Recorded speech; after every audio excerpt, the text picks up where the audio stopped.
Il a été fait malédiction pour vous. Il a été fait malédiction pour moi. Il a été fait malédiction pour nous tous. Et pourquoi? Pour que la bénédiction d'Abraham puisse venir sur les non-juifs à travers Jésus-Christ. Et pour que nous puissions recevoir la promesse de l'Esprit à travers notre foi. La promesse du béni.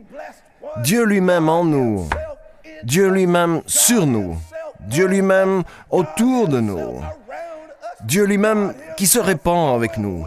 Dieu lui-même qui chemine avec nous. Dieu lui-même où que nous allons, dans tout ce que nous faisons. La bénédiction du Seigneur est là. Il cherche à atteindre chaque continent avec la parole de Dieu. L'évêque Keith Butler enseigne la parole de Dieu. Il s'y efforce et il touche le monde. Et maintenant, voici pour l'enseignement d'aujourd'hui l'évêque Keith Butler. La Bible nous enseigne que Dieu a dit aux enfants d'Israël, « Ce pays est à vous pour toujours. » On relève qu'il dit cela 100 de fois. L'important n'est pas de savoir à qui appartient le pays. Il appartient aux enfants d'Israël parce que la Bible l'a dit. Maintenant, si vous ne croyez pas en la Bible, c'est votre problème. Car ce n'est pas moi qui l'ai écrit. Il est dit ce qu'il est dit. C'est Dieu qui me parle et je crois en ce que Dieu dit.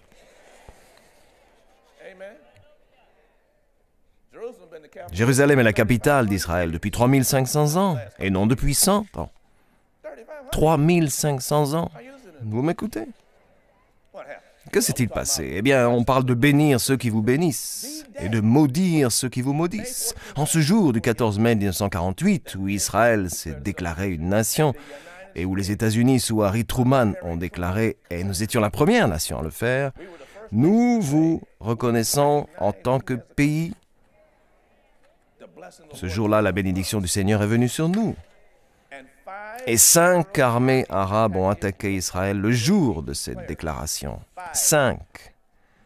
Et ils n'étaient pas encore une nation à part entière. Ils n'avaient pas constitué d'armée encore. Ils n'avaient pas encore de dépenses militaires.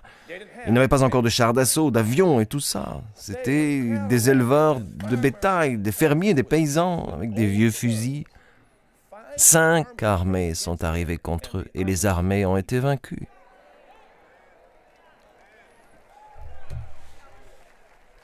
« 1948, ça c'est l'histoire. Vous pouvez revenir en arrière, vous pouvez revenir en arrière à la guerre de 1956, vous pouvez revenir à la guerre des 6 jours, vous pouvez aller en 1967, en 73, vous pouvez continuer à le faire parce que la parole a dit « Je bénirai ceux qui vous béniront et maudirai ceux qui vous maudiront ». Dieu ne déteste pas les Arabes, il n'est pas contre les Arabes, il est pour les Arabes, il est pour les non-juifs, il est pour nous. Mais quiconque touche à Israël, la malédiction vient sur lui, c'est ce qu'il a dit. Vous avez entendu ce que j'ai dit, c'est ce qu'il a dit. Et quiconque les bénit est béni. Quiconque les maudit est maudit. Maintenant, cet accord avec l'Iran est extrêmement dangereux pour nous.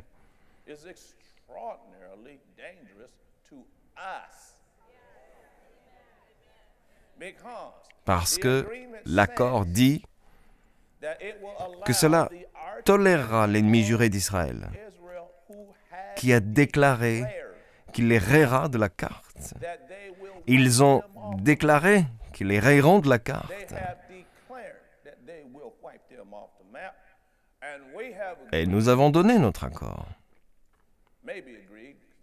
Peut-être nous l'avons fait parce que le Congrès ne peut pas, car le traité dit que nous leur fournirons une voie où ils peuvent mettre des bombes en tant d'années. Mais aussi que nous pourrions donner à l'ennemi d'Israël 150 billions de dollars. 150 billions de dollars. Bon, l'ayatollah, j'ai lu ça, j'ai pris mon téléphone et je l'ai laissé ici, car l'ayatollah d'Iran a dit hier, ceci ne change pas. Il a dit, ceci ne change pas nos méthodes ou nos objectifs. Il a dit, nous soutiendrons encore le Hamas, le Hezbollah et tous les autres groupes qui combattent Israël. Et nous continuerons à la poursuivre en justice. Il a dit cela. Ce n'est pas moi qui l'ai dit. Je l'ai ici dans mon téléphone, je me le suis envoyé.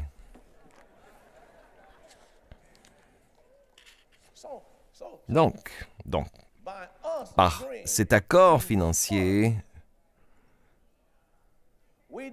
nous finançons directement les ennemis d'Israël. Bon, laissez-moi vous dire. La Genèse au chapitre 12 est très claire au sujet de ce qui arrive si vous faites cela.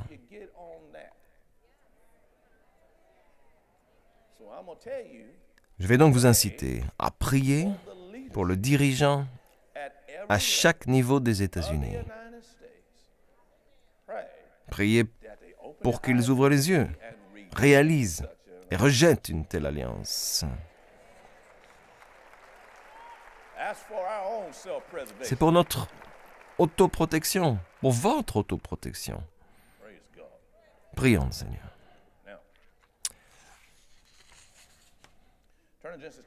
Maintenant, allons dans la Genèse, chapitre 22. J'arrive à la dernière ligne droite. Genèse 22. Après cela, Dieu mit Abraham à l'épreuve.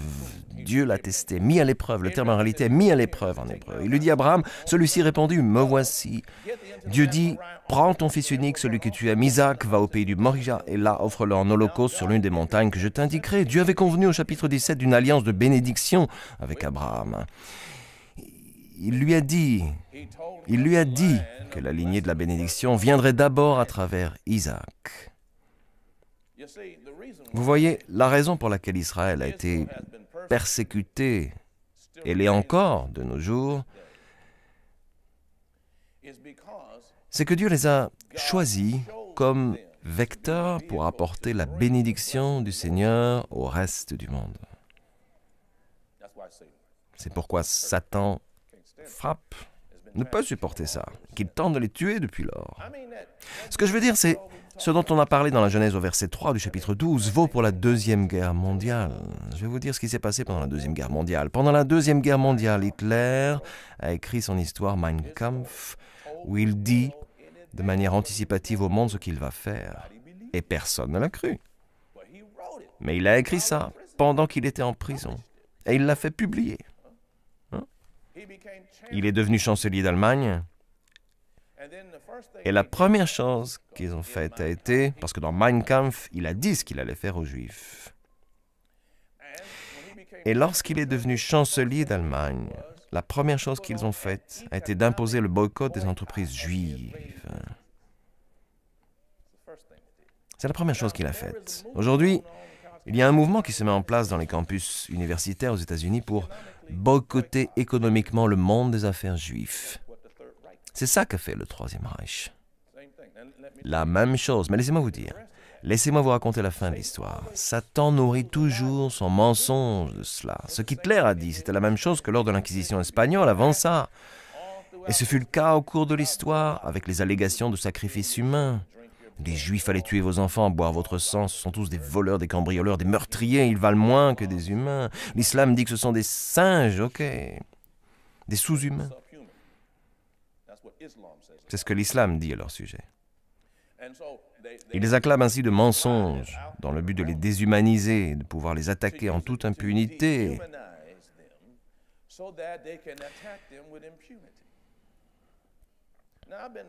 Je suis allé, moi, en Israël 7 fois au moins 7 fois. Et je vais vous dire une chose, parce que j'ai discuté avec des Arabes et des Juifs en Israël.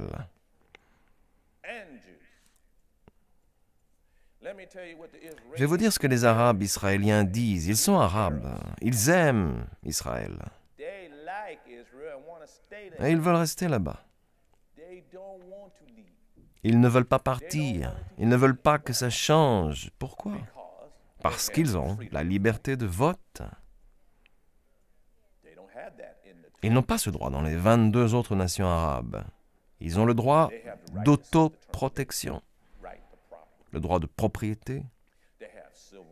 Ils ont des droits civiques. Les Arabes se trouvent dans leur version de la Cour suprême et du pouvoir législatif. Ils ont la citoyenneté. Ils n'ont pas ça en Irak. Et ils ne l'ont pas non plus en Iran. En Iran, votre vote est validé après ou seulement pour ceux que l'ayatollah vous a imposés. Vous n'avez pas ça en Arabie Saoudite, vous n'avez pas ça au Yémen, vous n'avez pas ça dans tous ces pays. Vous entendez ce que je dis? Donc le mensonge perpétré à nouveau dans les campus universitaires est le suivant. Vous savez, c'est de l'apartheid. Ça n'a rien à voir avec l'apartheid, rien du tout. Mais c'est un mensonge très répandu, c'est ça aussi qu'a fait Hitler. Il a commencé avec un boycott économique et il a poursuivi de plus en plus haineux jusqu'à convaincre une nation tout entière. Comme des boulangers, des femmes au foyer et des chauffeurs de taxi, comment ont-ils pu adhérer à la masse des meurtriers?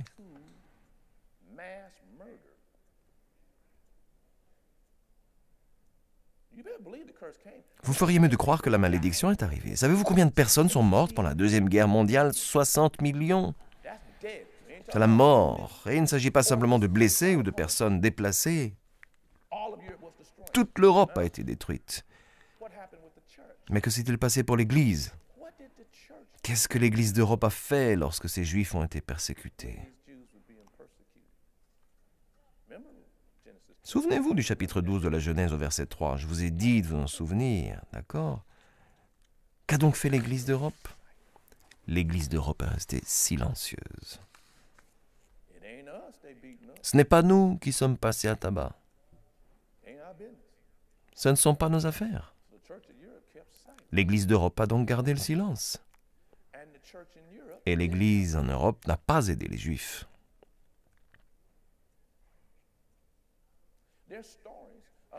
Il y a des récits au sujet de convois de trains qui traversent l'Allemagne vers la Pologne. Une église se trouvait juste à côté de la voie ferrée. Et ils entendaient le train arriver comme d'habitude. Mais cette fois, quand ils l'ont vu arriver, au moment où il passait, ils ont entendu crier. C'était pendant leur prétendue célébration religieuse. Ils ont entendu des hurlements pendant qu'ils chantaient. Et ils ont réalisé qu'il s'agissait de Juifs prisonniers. Et la semaine suivante, un autre wagon est passé, encore plus chargé, en direction d'Auschwitz, au sud de Cracovie. Nous avons un ministère, vous et moi avons un ministère à Cracovie. Auschwitz se trouve juste au sud. Je suis allé là. Je ne l'ai pas vu à la télévision, je suis allé là-bas. Je suis allé où là se trouvaient les chambres à gaz. Je suis allé là dans les baraquements. Je suis allé sur le sol meurtrier, j'ai été là-bas physiquement. J'ai engagé quelqu'un pour faire une visite privée, juste moi, et j'ai marché à travers tout ça. Qu'est-ce que l'Église a fait? Elle a gardé le silence. Quel était le résultat? La malédiction est arrivée sur l'Église en Europe. Dites-moi, quelle est la situation embarrassante de l'Église d'Europe aujourd'hui? L'Église en Europe a connu un renouveau. Tellement de gens ont quitté l'Europe lorsqu'on lit l'histoire du mouvement de Dieu, car l'Église d'Europe était remontée contre Amos. Je vais vous montrer ce livre d'Amos. Retournez-y.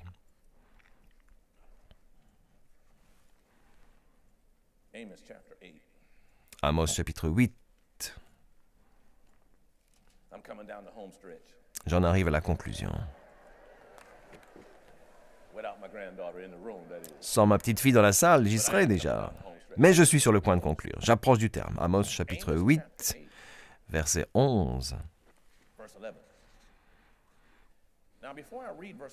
Mais avant de lire le verset 11, je voudrais vous dire que l'on trouve dans la parole de Dieu ce qu'on appelle jugement. Jugement apparaît dans les Saintes Écritures de 4 manières différentes. Le mot jugement peut être d'ordre économique. Quand vous avez un effondrement économique, c'est la malédiction. En deuxième lieu, le jugement peut apparaître à travers une épidémie. Il peut y avoir des maladies endémiques qui provoquent des souffrances physiques aux gens, voire même la mort.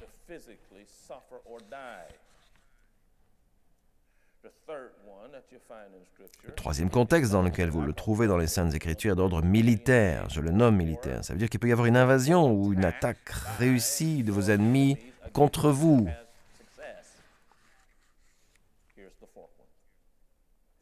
Et en quatrième lieu, Israël se trouve dans une situation délicate aujourd'hui parce qu'ils se sont déconnectés de la bénédiction. Ils ont désobéi à Dieu et ils se sont tournés vers des idoles. Et Dieu a dit au verset 11, à travers le prophète Amos, « Les jours viennent, déclare le Seigneur l'Éternel, où j'enverrai la famine dans le pays, non pas la faim du pain et la soif de l'eau, mais la faim et la soif d'entendre les paroles de l'Éternel. » Ils erreront alors d'une mer à l'autre, du nord à l'est. Ils iront çà et là pour chercher la parole de l'Éternel et ils ne la trouveront pas. Si vous ne possédez pas la parole, vous n'avez aucune possibilité d'échapper à la malédiction. Si vous ne possédez pas la parole, alors vous n'avez pas les moyens de recevoir la bénédiction. Et Satan a eu le champ dégagé. Maintenant, je vais vous dire ce qui est arrivé à l'Église silencieuse en Europe. Je voyage là-bas et j'y fais office de pasteur presque chaque mois. L'Europe est un vaste terrain vague au niveau spirituel. Les églises sont vides. La parole y est très réduite et il y a très peu de gens. Dans la plupart des cas, on trouve 1, 2, 3% de convertis. Dans certains endroits, tous les grands courants de renouveau ont été délaissés. C'est ça, l'Europe, aujourd'hui. Il y a une famine de la parole de Dieu. C'était le jugement. Alors, vous pouvez garder le silence si vous voulez. Mais tant que je serai le guide de la parole de la foi, nous ne resterons pas silencieux.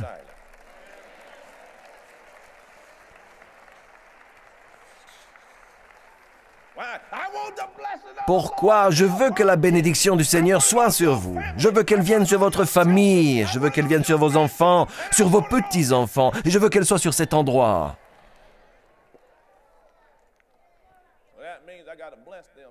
Bon, cela signifie que je dois les bénir et non les blesser. Les bénir en chaque chose que nous pouvons. Alléluia. J'ai dit Alléluia. Abraham a été béni en toutes choses. Il avait foi en la bénédiction qui lui avait été donnée par Dieu.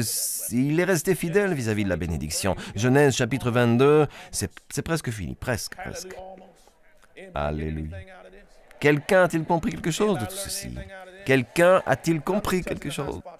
Je ne fais qu'évoquer les points importants de tout ceci. Je reviendrai davantage sur certains aspects et j'explorerai beaucoup plus en détail.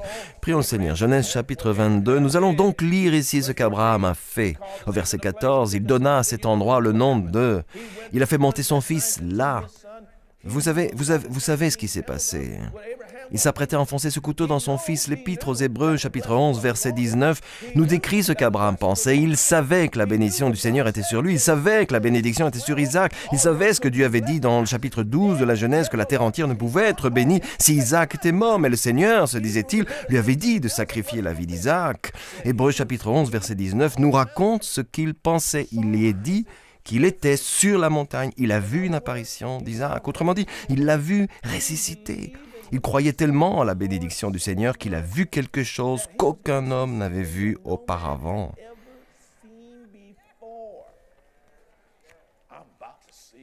Je viens de voir quelqu'un ressusciter d'entre les morts. Et il se fait que c'est mon fils.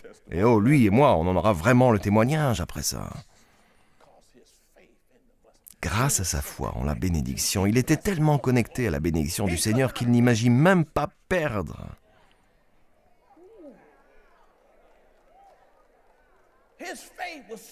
Sa foi était tellement connectée à la bénédiction du Seigneur qu'il ne pouvait même pas imaginer perdre. Votre foi est-elle à ce point fermement connectée à la bénédiction du Seigneur que vous ne pouvez pas concevoir de perdre? La bénédiction du Seigneur vous rendra riche.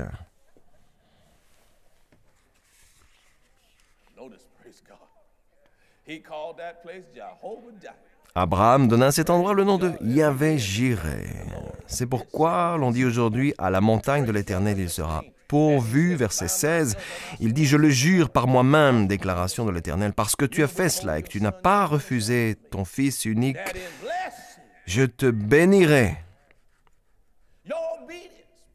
Votre obéissance perpétue l'avancement de la bénédiction. Et je multiplierai ta descendance. Descendance au singulier. Elle sera aussi nombreuse que les étoiles du ciel, pareille au sable qui est au bord de la mer. De plus, ta descendante possédera les villes et ses ennemis. Genèse, chapitre 22, verset 18. Toutes les nations de la terre seront bénies en ta descendance parce que tu m'as obéi. Remarquez que c'est descendance et non descendance au pluriel. Descendance est au singulier. Prenez l'épître aux Galates, chapitre 3, mon dernier chapitre pour aujourd'hui. Galates, chapitre 3. Alléluia.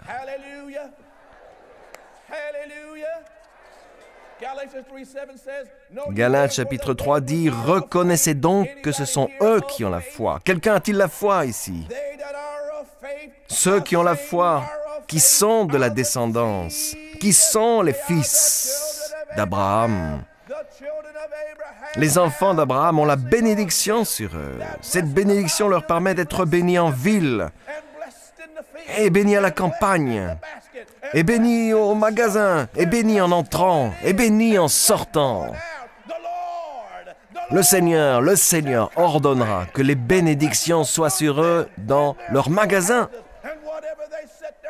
Et peu importe vers quoi ils posent leurs mains, ils seront la tête et non l'extrémité, ils seront toujours au-dessus et non en dessous, parce qu'ils écoutent la voix du Seigneur, leur Dieu. La bénédiction est à la disposition des enfants qui ont la foi. Continuons à lire ce qu'il a dit, gloire à Dieu. Or, l'Écriture prévoyait que Dieu considérerait les non-juifs comme justes. C'était moi, j'étais un païen, moi. Sur la base de la foi, et elle a d'avance annoncé cette bonne nouvelle à Abraham. Qu'est-ce que la bonne nouvelle? Cela se trouve ici même. Dieu vous dit ce que c'est. Nous avons dit que c'était autre chose, mais Dieu le dit ici. Voici la bonne nouvelle. Toutes les nations seront bénies en toi. La bonne nouvelle, c'est la bénédiction. Pour tous ceux qui sont connectés avec la bénédiction. Ainsi, ceux qui croient seront bénis avec Abraham, le croyant. Maintenant, au verset 13, le Christ, le consacré, nous a rachetés de la malédiction. Il nous a rachetés, sauvés de la malédiction de la loi. Il est devenu malédiction pour nous. Il est devenu malédiction pour moi. Il est devenu malédiction pour tous ceux d'entre nous. Pourquoi? Pour que la bénédiction d'Abraham puisse toucher les non-juifs à travers le Christ et que nous puissions recevoir la promesse de l'Esprit à travers notre foi, la promesse de l'élu, Dieu lui-même en nous, Dieu lui-même sur nous, Dieu lui-même autour de nous, Dieu lui-même qui se répand sur nous, Dieu lui-même cheminant avec nous, Dieu lui-même partout où nous allons. Dans tout ce que nous faisons se trouve la bénédiction du Seigneur. Jésus a été le résultat de la promesse du chapitre 2 de la Genèse, la descendance qui briserait le fond du démon, la descendance qui claquerait la porte sur lui, la descendance qui franchirait la porte de ses ennemis, pourrait être Jésus, le Messie lui-même. Il est le puissant bénéficiaire de la bénédiction d'Abraham et quiconque reçoit Jésus reçoit sa bénédiction. Et la bénédiction de Jésus, qu'est-ce que ça veut dire? Il est maintenant roi des rois et seigneur des seigneurs. Il est roi des rois et tout qui se connecte à lui est aussi un roi. Il est le Seigneur des seigneurs et quiconque reçoit Jésus est un Seigneur. Il est le possesseur du paradis et de la terre et quiconque se connecte à Jésus est dorénavant un propriétaire à la fois de la terre et du paradis.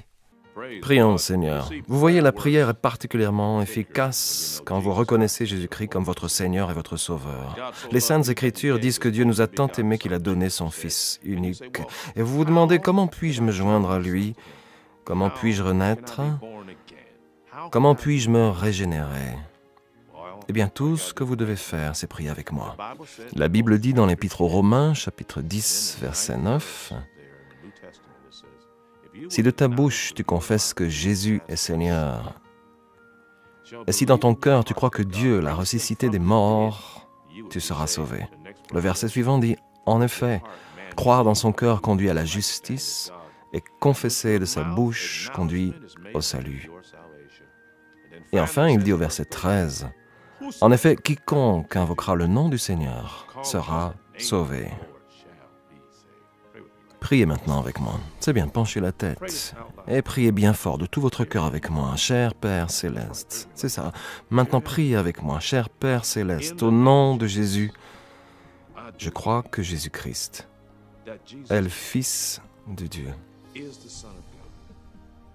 qu'il est mort pour moi sur une croix, qu'il s'est chargé de mes péchés, qu'il est allé en enfer à ma place, a accompli mon châtiment, et maintenant est sorti du tombeau. Viens dans mon cœur, Seigneur Jésus. Je te reçois comme mon sauveur et le maître de ma vie. Alléluia. C'est aussi simple que ça. Et il est maintenant présent dans votre cœur. Vous allez me dire, bon, et maintenant que dois-je faire? Nous avons un ouvrage spécial que nous voulons vous faire parvenir. Il s'intitule « D'où venons-nous » Nous serons heureux de vous l'adresser. Prions le Seigneur et je vous expliquerai tout ce que vous devez savoir. Je tiens à vous féliciter, vous ne serez plus jamais la même personne au nom de Jésus. La parole de Dieu entre dans ton esprit dès lors que tu reçois Jésus comme le Seigneur et le Sauveur de ta vie. Le véritable toi, ton esprit, est régénéré. Cela signifie que tu es maintenant une nouvelle création dans le Christ qui, après Dieu, est créé dans la vertu et la vraie sainteté. Ce procédé provoque un changement immédiat dans ton esprit et dans ton cœur. Toutefois, pour continuer ce procédé de changement, tu dois ranger tes anciens habits et apprendre comment cheminer dans ta nouvelle vie avec Dieu en commençant ta journée en prière avec le Père. Une simple prière de louange et d'action de grâce t'aide à consolider ta relation avec Dieu. Remercie-le pour son amour, sa confiance, sa patience, sa tendre bonté, sa paix, son pouvoir de guérison, sa protection face aux dangers, son indulgence, sa sagesse et son aide pour cette journée. Assure-toi tous les jours de prendre le temps de lire la parole de Dieu. Tout comme ton corps de chair a besoin de nourriture, ton esprit nécessite la nourriture de la parole de Dieu. Veuillez s'il vous plaît prendre note de l'adresse sur votre écran. De la sorte, nous pouvons vous envoyer ce petit livre très important. Il contient une abondance d'informations dont vous aurez besoin maintenant que vous avez décidé d'accueillir le Seigneur dans votre cœur et de continuer votre chemin avec Dieu. Finalement, il est important que vous aussi preniez le temps de trouver un lieu de culte et que vous entreteniez des relations avec d'autres croyants.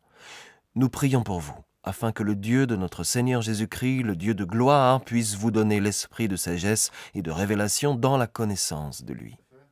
Le programme d'aujourd'hui a-t-il été une bénédiction pour vous? Ce que vous avez entendu n'était qu'une partie de son puissant message. Vous pouvez commander la totalité du service d'aujourd'hui sur CD, DVD ou par DVD sous-titré MP3 ou MP4. Il suffit simplement de visiter notre boutique en ligne sur www.keithbutler.org ou d'envoyer un courrier à l'adresse inscrite sur votre écran ou de nous appeler. Commandez ce livre aujourd'hui pour vous-même, un membre de votre famille ou un ami, et laissez la parole de Dieu commencer à agir dans votre vie dès maintenant.